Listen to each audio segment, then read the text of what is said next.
విమోచకుడా యేసయ్యా, నీ జీవన రాగాలలో నీ నామమే ప్రతిధ్వనించెనే. నీ జీవన రాగాలలో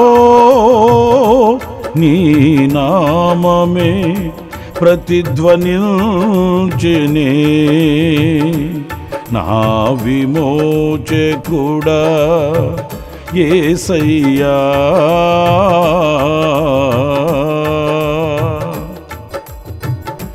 మమతలూరించేవారెవరు లేరని, నిరాశల చెర నుండి విడిపించినందునా, మమతలూరించేవారెవరు లేరని, నిరాశల చెర నుండి విడిపించినందునా, నిన్ను స్తుతించకుండా నేనుండలేను, నిన్ను స్తుతించకుండా నేనుండలేను. నా విమోచకుడా యేసయ్యా, నీ జీవన రాగాలలో నీ నామమే ప్రతిధ్వనించెనే. నీ జీవన రాగాలలో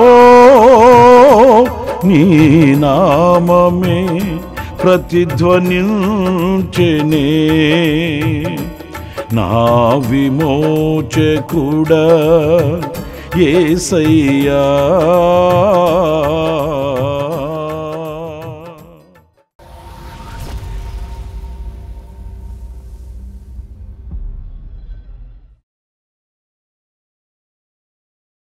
ప్రైజ్ ది లార్డ్. ప్రభువైన యేసుక్రీస్తు నామంలో మీ అందరికీ మా హొసనా మినిస్ట్రీస్ తరపున హృదయపూర్వకమైన వందనాలు తెలియపరుస్తున్నాను. ప్రభు మిమ్మల్ని ఆశీర్వదించి దీవించునుగాక. ప్రియులారా, పరిశుద్ధ గ్రంథంలో పరిశుద్ధుడైన పౌలు తిమోతికి వ్రాసిన 2వ పత్రిక 2వ అధ్యాయం 15వ వాక్యంలోని సిగ్గుపడనక్కరలేని పనివానిగాను అని ఈ తిమోతికి పరిశుద్ధుడైన పౌలు వ్రాసిన ఈ మాట మనం ఆలోచించవలసింది. ఎందుకంటే సిగ్గుపడనక్కరలేని పనివానిగా నీవు ఉండాలి అని ఆయన ఆశించిన ఆ ఆశలో అర్థం లేకపోలేదు. ఈ రోజున దేవుని పని చేయడానికి సిగ్గుపడుతున్నటువంటి వ్యక్తులు మనం చూస్తున్నామండి. ఇక వేరే వేరే కార్యక్రమాలు చేయడానికి సిగ్గుపడట్లేదు. మనం విశదీకరంగా మాట్లాడుకోవాలనుకుంటే సినిమాకు వెళ్ళేటప్పుడు, ఇక వేరే వేరే కార్యక్రమాలలో మనుషులకు హానికరమైన వాటిని చేయదలిచినప్పుడు ఏ సిగ్గుపడట్లేదు. నీచంగాను అపవిత్రంగాను ప్రవర్తించే ప్రవర్తనలో ఏమాత్రం సిగ్గుపడట్లేదు. కానీ ఇక్కడ పరిశుద్ధుడైన పౌలు తిమోతికి వ్రాస్తున్నట్లు, నేను పరిశుద్ధుడైన దేవునిని ఆరాధిస్తున్నాను, పవిత్రుడైన దేవుని సేవించుచున్నాను, ఆయన అడుగుజాడలలో నడుచుచున్నాను అని ప్రకటించడానికైనా, సాక్షిగా నిలుచుటకైనా ఎందుకు సిగ్గుపడాలి? మనం పవిత్రతను కదా వెంబడించేది, అనుసరించేది, సేవించేది. పరిశుద్ధుడైన దేవునిని కదా మనం ఆరాధించేది. అలాంటప్పుడు మనం సిగ్గుపడవలసిన అవసరమేముంది అని దైవజనుడైన పౌలు తిమోతికి, అలా సిగ్గుపడనక్కర్లేని పనివానిగా నీవు ఉండాలి. మీరు పౌలు సాక్ష్యాన్ని కూడా చూస్తే రోమపత్రిక మొదటి అధ్యాయం 16వ వాక్యంలో దైవజనుడు పౌలు చెప్తాడు, సువార్తను గూర్చి నేను సిగ్గుపడువాడను కాను. ఆయన అలా బ్రతుకుతున్నాడు గనుక అలా బోధిస్తున్నాడు. నేను ఎప్పుడు సువార్త విషయంలో నేను సిగ్గుపడలేదు. ఎందుకంటే పౌలు గత జీవితం మనకు తెలుసు. ఎంతో మూర్ఖంగాను, అవివేకంగాను, అహంకారిగాను కనిపిస్తాడు. కానీ ఆయన దైవ దర్శనం అతనికి కలిగింది, మార్చబడ్డాడు. ఇప్పుడు ఆయన ధోరణి ఏమై ఉంటుంది అనంటే, గతంలో అనేకులకు హానికరంగా ఉన్నవాడిని, హింసకుడుగా ఉన్నవాడిని, సిగ్గుపడితే అక్కడ సిగ్గుపడాలి నేను. ఎందుకంటే నా వలన హాని కలిగింది, నా వలన హింస కలిగింది, నా వలన అనేకులు కన్నీళ్లు కార్చారు. సిగ్గుపడాలంటే అక్కడ సిగ్గుపడాలి. ఇప్పుడు నేను అనేకులకు ఒక పవిత్రతను ప్రకటిస్తున్నాను, పరిశుద్ధతను ప్రకటిస్తున్నాను, క్రీస్తును చూయించుతున్నాను గనుక నేను సిగ్గుపడాల్సిన అవసరం లేదు అనేది దైవజనుని పౌలు యొక్క హృదయ భావన ఉంటుంది. కనుక నా ప్రియమైన సహోదరులారా, మనం కూడా దేవుని విషయమై సిగ్గుపడనక్కరలేని పనివానిగా మనం ఉండాలి. మనం ఎక్కడ సిగ్గుపడవలసిన అవసరం లేదు. సిగ్గుపడకుండా మనం బ్రతకాలంటే మనకు కావలసిన ఆధిక్యతలు కూడా పరిశుద్ధ గ్రంథంలో మనం చూడొచ్చండి. చూడండి, యోహాను రాసిన మొదటి పత్రిక 2వ అధ్యాయం 28వ వాక్యంలో మనం చదివినప్పుడు, కాబట్టి చిన్నపిల్లలారా, ఆయన ప్రత్యక్షమగునప్పుడు ఆయన రాకడ యందు మనము ఆయన ఎదుట సిగ్గుపడక ధైర్యం కలిగి ఉండినట్లు మీరు ఆయన యందు నిలిచియుండుడి. ఇక్కడ దైవజనుడైన యోహాను చక్కటి మాట చెప్తున్నాడండి. ఆయన ప్రత్యక్షమైనప్పుడు ఆయన ఎదుట మనం సిగ్గుపడకుండా ఉండాలి అనంటే ఆయన యందు నిలిచి ఉండుడి. అంటే ఆయన యందు నిలిచి ఉన్నవాడు ఎప్పుడు సిగ్గుపడడండి. ఆయన యందు నిలిచి ఉండడం అంటే ఏంటి? లోకంలో మనకు అనేక విధములైన ఆటంకాలు ఎదురవుతాయి. మనుషులం గనక కష్టము, నష్టము, ఆటంకాలు, అవరోధాలు, అభ్యంతరాలు ఇవన్నీ సర్వసాధారణమండి. అన్నీ మనకు పూలబాటనేమి చూపించవు. అందరూ మనల్ని సన్మానించరు. అందరి దగ్గర మనకు మన్నన కలగదు. కొన్ని సందర్భాలలో మనకు సంతోషం కలగవచ్చు, మరికొన్ని సందర్భాలలో వేదనే మిగలొచ్చు. నాకు ఇలా వ్యతిరేకతలు ఎందుకు వస్తున్నాయి, నాకు ఇలా అభ్యంతరాలు ఎందుకు వస్తున్నాయి అని ప్రశ్నించడానికి సబబు కాదండి. ఎందుకంటే ఎత్తుపల్లాలు, ఇరుకు విశాలతలు, సుఖదుఖాలు మిళితమే జీవితం అనేది కదా. అందుచేత ఆయనలో నిలిచి ఉండడము అనంటే ఆయన వాక్యమందు మనం నిలిచి వాక్యాన్ని అనుసరిస్తూ అన్ని వేళల యందు ఆయనతో సహవాసం కలిగి మనం బ్రతకాలి. సంతోషంగా ఉన్నప్పుడు మాత్రమే కాదు, ఆయనతో సహవాసం. అన్ని సమృద్ధిగా అనుగ్రహించబడుతున్నప్పుడు మాత్రమే కాదు, ఆయనతో చెలిమి. లేక కష్టాలు ఉన్నప్పుడు మాత్రమే కాదు, దైవ సన్నిధి మీద అభిలాష. కొంతమంది కష్టాలు ఉన్నప్పుడు దేవునితో బాగా అత్యున్నతమైన సహవాసం కలిగి ఉంటారు, కష్టాలు పోగానే కంటికి కనబడకుండా వెళ్ళిపోతారు. మరి కొంతమంది అన్ని సుఖంగా ఉన్నప్పుడు మాత్రమే దేవునితో సహవాసం కలిగి ఉంటారు. ఈ 2 గ్రూపుల వాళ్ళు మనకు కనిపిస్తుంటారు. కానీ ఆ 2 కూడా అవి క్షేమకరమైనవి కాదండి. ఆరోగ్యకరమైన పరిస్థితులు కావవి. ఒక విశ్వాసి ఎల్లవేళలా ఎప్పుడు ఆసాబు చెప్తాడు కదండి, నేను ఎల్లప్పుడూ నీ యొద్ద ఉన్నాను అని. ఆ రీతిగానే మనము ఆయన యందు నిలిచి ఉండాలి. కష్టమైన, దుఃఖమైన, శ్రమలైన, ఎలాంటి పరిస్థితులు మనకు వచ్చినా ఆయన యందు నిలిచి ఉండాలి. మనకున్న చెడ్డ అలవాటు ఏంటంటే, ఏ చిన్నది జరిగినా మొదట మనం అలిగేది, మనం విరోధంగా మాట్లాడేది ఎవరి మీద అంటే దేవుని మీద. ఏ చిన్నది జరిగినప్పటికీ మొట్టమొదట మనం నెపం వేసేది ఎవరి మీద అంటే దేవుని మీదండి. ఏమండి, ప్రార్థనా మందిరికి వెళ్ళలేదు, ప్రార్థనకి వెళ్ళలేదంటే, ఆరాధనకి వెళ్ళలేదు అంటే అన్నాం అనుకోండి, ఆ మనసు బాగలేదండి. ఎందుకు బాగలేదు అంటే, మా అబ్బాయి ఇంట్లో గొడవ పడ్డాడు. మీ అబ్బాయి గొడవ పడిన దానికి దేవుని మందిరానికి ఏంటి సంబంధం? ఏమోనండి దేవుడు మమ్మల్ని అట్లా చేస్తున్నాడు అంటారండి. మీ అబ్బాయి యొక్క అవివేకానికి, మీ యొక్క అవివేకమైన ప్రవర్తనకి దేవుని మీద అలగడం ఏంటండి? నా ప్రియమైన సహోదరులారా, చిన్న చిన్న వాటికి దేవునికి దూరం అయిపోతున్న వ్యక్తులను మనం చూస్తున్నాము. కానీ దేవుని యందు నిలిచి ఉన్న వ్యక్తి కదల్చబడడు. ఈ స్థిరమైనటువంటి వ్యక్తిత్వం కలిగిన వాడు ఎప్పటికీ సిగ్గుపడడు అని ఈ వాక్యం మనకు బోధిస్తుంది. కనుక నా ప్రియ సహోదరులారా, ఈ వాక్యమందు మనం క్రీస్తు నందు ఉన్నామా, మనము ఆయనలో నిలిచి ఉన్నామా, లేక ఆయనలో అస్థిరులమై కాసేపు అటు కాసేపు ఇటు అన్నట్లుగా మనం రెల్లువలె కదులుతున్నామా అనేది, పొట్టువలె ఎగిరిపోతున్నామా అనేది మనం గ్రహించుకోవలసిన అవసరం ఎంతైనా కూడా ఉంది. ఇక రెండవ విషయానికి వస్తే, విశ్వాసము గలవాడు ఎప్పుడు కూడా సిగ్గుపడడంటండి. మొదటేమో ఆయన యందు నిలిచి ఉన్నవాడు సిగ్గుపడడు. ఇదిగో ఈ రెండవ వాక్యాన్ని మనం గమనించినప్పుడు, పేతురు రాసిన మొదటి పత్రిక 2వ అధ్యాయం 6వ వాక్యంలో ఈ మాటలు మీరు చూస్తారండి. ఏలయనగా ఇదిగో నేను ముఖ్యమును ఏర్పరచబడినదియు అమూల్యములనగు మూలరాతిని సియోనులో స్థాపించుచున్నాను. ఆయన యందు విశ్వాసముంచువాడు ఏమాత్రమును సిగ్గుపడడు. పురిలారా చూడండి వాక్యంలో, ఆయన యందు విశ్వాసముంచువాడు ఎప్పటికీ సిగ్గుపడడట. ఇక్కడ నేను మీతో ప్రత్యేకంగా చెప్పాలనుకున్న మాట ఏంటంటే, ఆయనను విశ్వసించువాడు. ఆయనను ఎందుకు నేను ఈ మాట నొక్కి నొక్కి చెప్తున్నానంటే, మనము ఎదుటి మనిషిని నమ్ముతాము, విశ్వసిస్తాము. ఇంకా మనం మన పరిభాషలో మనం మాట్లాడుకోవాలంటే వైద్యుల మీద విశ్వాసం పెట్టుకుంటాము, అధికారుల మీద విశ్వాసం పెట్టుకుంటాము. మనకు తెలుసు మనలాంటి సాటి మనిషి ఎంత శక్తి గలవాడు, ఎంత నమ్మదగిన వాడు, ఎంతవరకు అతని పరిధి అనేది మనకు తెలుసండి.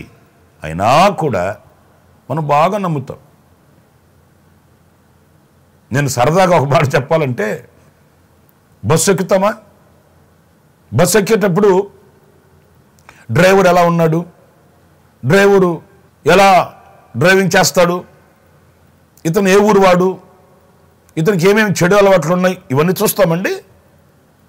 అసలు డ్రైవర్ ముఖమే చూడం. మనం బస్ ఎక్కి కూర్చుంటాం, కూర్చున్న 5-10 నిమిషాలకి గాఢ నిద్రలోకి వెళ్ళిపోతాం. అంటే నేను మీతో చెప్పేది, ఒక బస్ డ్రైవర్ని ఎంత నమ్ముతామండి? ఆడు తాగుబోతాడో, తిరుగుబోతాడో, లేకపోతే డ్రైవింగ్ సరిగా వచ్చినాడో రానువాడో మనకు తెలియదు. మనకు నమ్మకం, తీసుకెళ్తాడులే, ఏమవుతుందేంటి, ఎంత నమ్ముతామో. ఇక 5-10 నిమిషాలకి గాఢ నిద్రలోకి వెళ్ళిపోతాం. ఇంచుమించు మన ఊరు వచ్చినా కూడా మనకు గుర్తుండదు, అంత నిద్రపోతాం. ఒక బస్సు డ్రైవర్ని నమ్ముతామే, ఒక వైద్యుని నమ్ముతామే, ఒక అధికారిని నమ్ముతామే.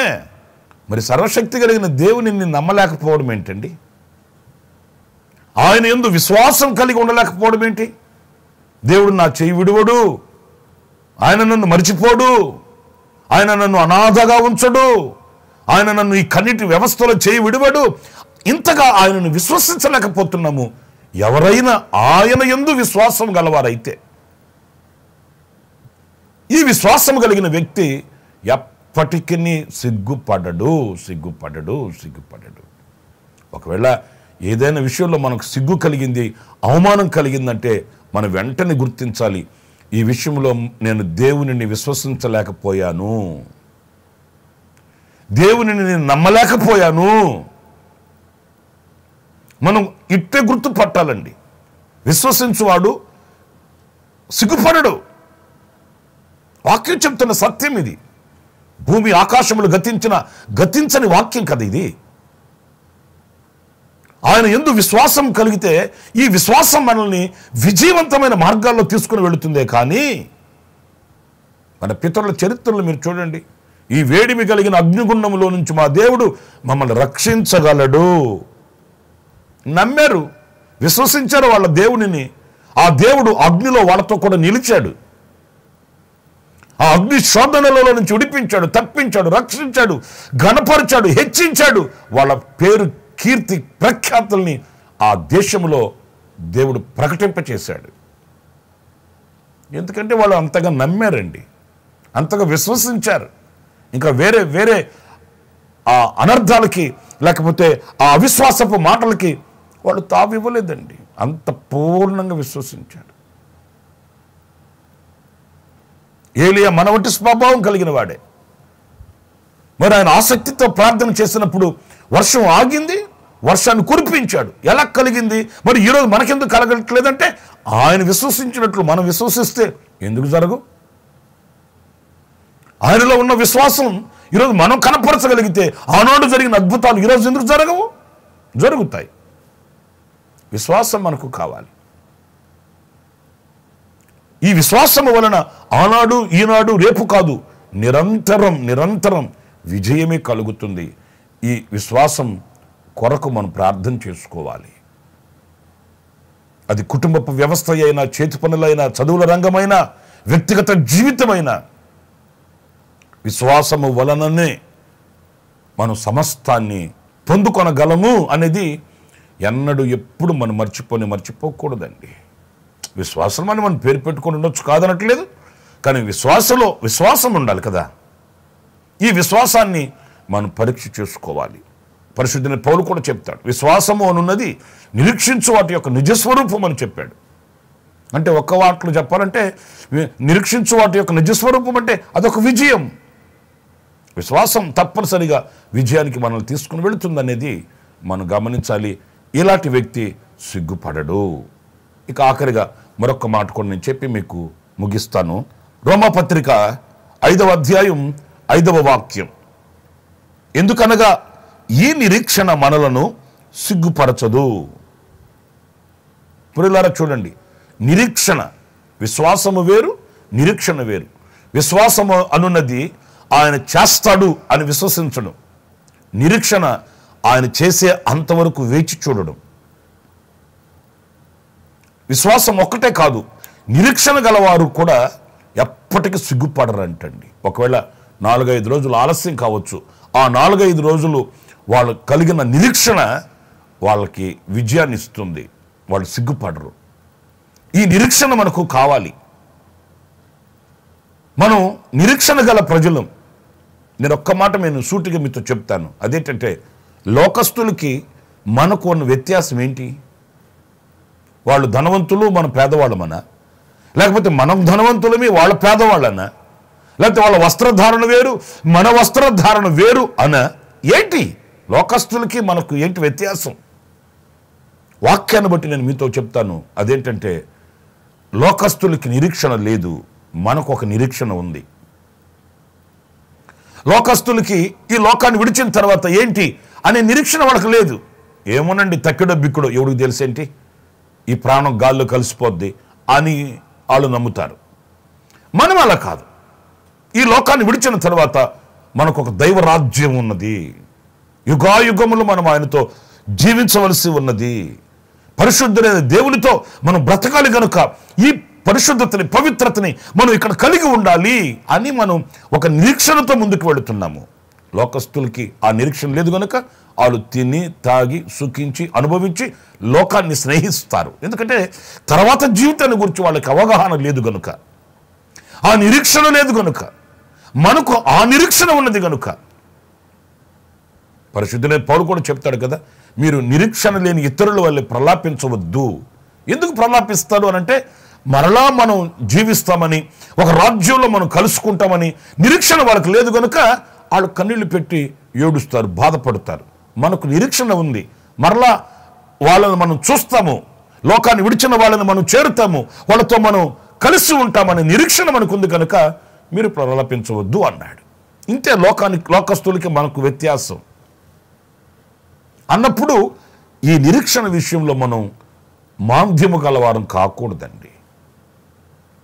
ఆయన రాజ్యము కొరకు నిరీక్షించాలి, ఆయన కార్యముల కొరకు నిరీక్షించాలి, ఆయన ఇచ్చే విడుదల కొరకు నిరీక్షించాలి, ఆయన చాపే ఆ బాహువు కొరకై మనం ప్రతి విషయంలో మనం నిరీక్షణ గలవారం కావాలి. ఈ నిరీక్షణ మనం అలవర్చుకోవాలి. మరి ఈ రోజుల్లో నిరీక్షించే దైవ కార్యాలు అనుభవించే వాళ్ళు అరుదైపోతున్నారండి. అన్నీ స్పీడ్, వేగం వెంటనే జరిగిపోవాలి, అనుకున్న వెంటనే అనుగ్రహించబడాలి. ఆలస్యమైతే కనిపెట్టి ప్రార్థన చేసే వ్యక్తులు ఈరోజున కరువైపోతున్నారండి. నా ప్రియమైన సహోదరులారా, దేవుని వాక్యం మనతో చెప్తుంది, నిరీక్షణ అనే ఆ అనుభవం కలిగిన వ్యక్తులు ఎంత శ్రమనైనా అనుభవిస్తారు. హెబ్రీ పత్రికలో పరిశుద్ధుడైన పౌలు చెప్పాడు, మరి శ్రేష్టమైన పునరుద్ధానమును పొందగోరి వాళ్ళు యాతన పరచబెట్టబడ్డారట, రంపాలతో కోయిపరచబడ్డారట. ఎందుకు వాళ్ళు అంత శ్రమను అనుభవించారు అంటే వాళ్ళకు ఒక నిరీక్షణ, మాకు శ్రేష్టమైన పునరుద్ధానం కలుగుతుంది, మాకు ఆ శ్రేష్టమైన పునరుద్ధానం కావాలి అనే నిరీక్షణ. ఎన్ని శ్రమలు వచ్చినా, ఎన్ని కష్టాలు వచ్చినా వాళ్ళు లెక్క చేయలేదండి. మన పితరుడైన అబ్రహాము కూడా దేవుడు దేనికి శిల్పియు నిర్మాణకుడై ఉన్నాడో ఆ పునాదులు కలిగిన పట్టణం కొరకై ఆయన పాలు తెనులు ప్రవహించు దేశంలో పరవాసిగా బ్రతికాడట. ఈ నిరీక్షణ చూడండి.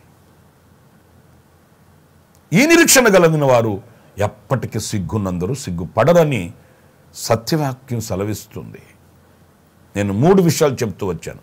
ఆయన యందు నిలిచి ఉన్నవాడు సిగ్గుపడడు, విశ్వసించువాడు సిగ్గుపడడు, నిరీక్షించువాడు సిగ్గుపడడు. అందుకే పరిశుద్ధులైన పౌలు అన్నాడు, నీవు సిగ్గుపడనక్కర్లేని పనివానిగా ఉండాలి.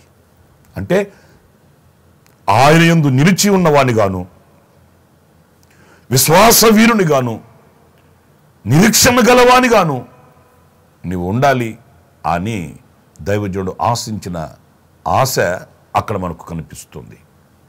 మనలో కూడా ఇలాంటి అనుభవాలు పరిశుద్ధాత్మ దేవుడు స్థాపించునుగాక. ఆమేన్. తలలు వంచండి, చిన్న ప్రార్థన చేసుకుందాం.